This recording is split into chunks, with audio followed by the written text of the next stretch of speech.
りこう隙間が開かないように。で、ちょっと空いた隙間にさっきの箸置き。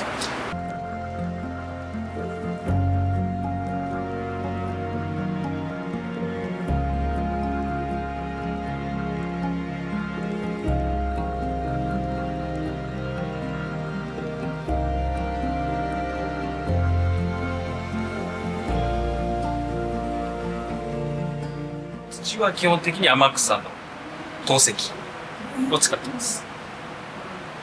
硬いとか柔らかいとか。まあ硬いですね。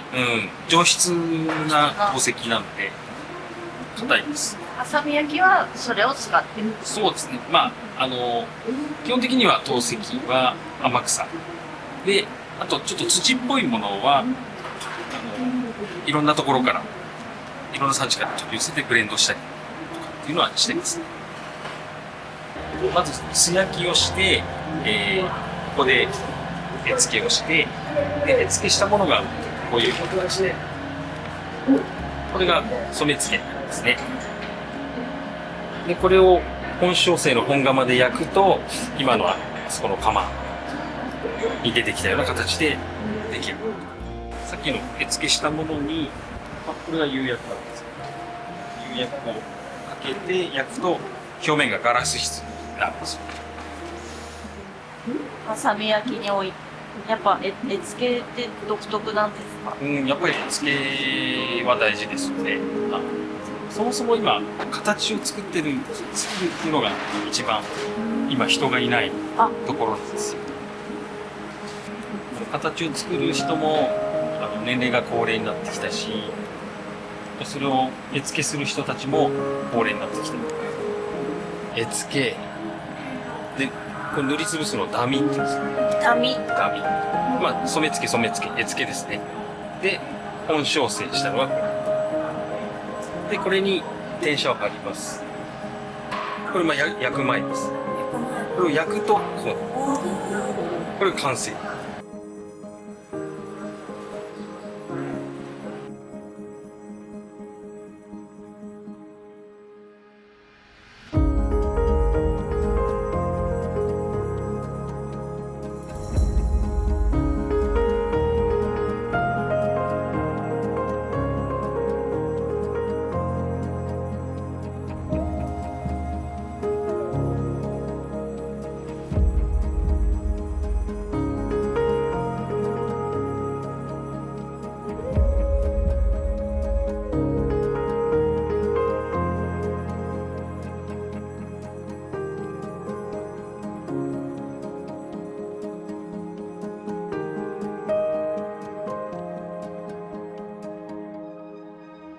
絵付けをするときに一番心がけている手書きだと一つ一つ同じにはできないじゃないですか。それもまた力の味で何年絵付けされてる？50年。一番好きな絵付けの柄ってどんな柄ですか？長崎に住んでる人が10年後、20年後に聞いた時に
じゃあこれをやっていけばいいってことですね。で細かいところはこれで削って修正じゃなくて少し寝かせて平らに削っていく感じですね。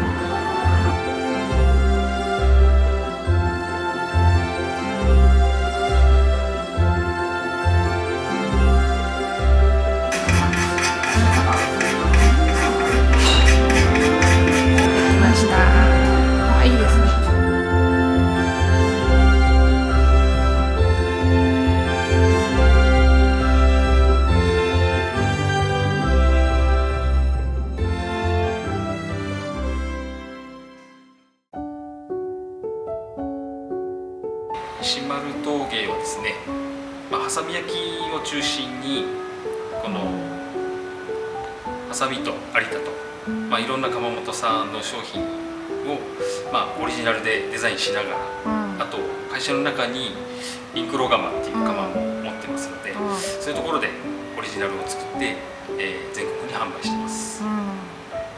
石丸陶芸さんだからできる強みみたいのはあるんですか？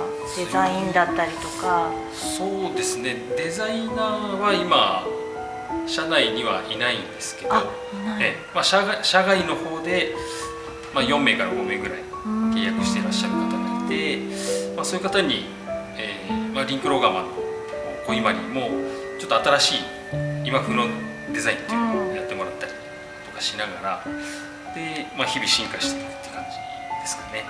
力を入れているのはデザインですか？形も、形もデザインも両方ですよね。今里も、ちょっと今風に少しカラーでアレンジしたりしてその江戸時代明治時代の絵柄を復刻させるっていうのが一番ですけど、世界に発信したい思いなんてのはありますか？でこういう日本の伝統的な柄とか、あと焼き物の文化っていうのは海外の方では文化ありますけど、日本のものとかそういう絵付けの仕方とか、絵柄の風合いも全然違うので、日本のものは見て分かってもら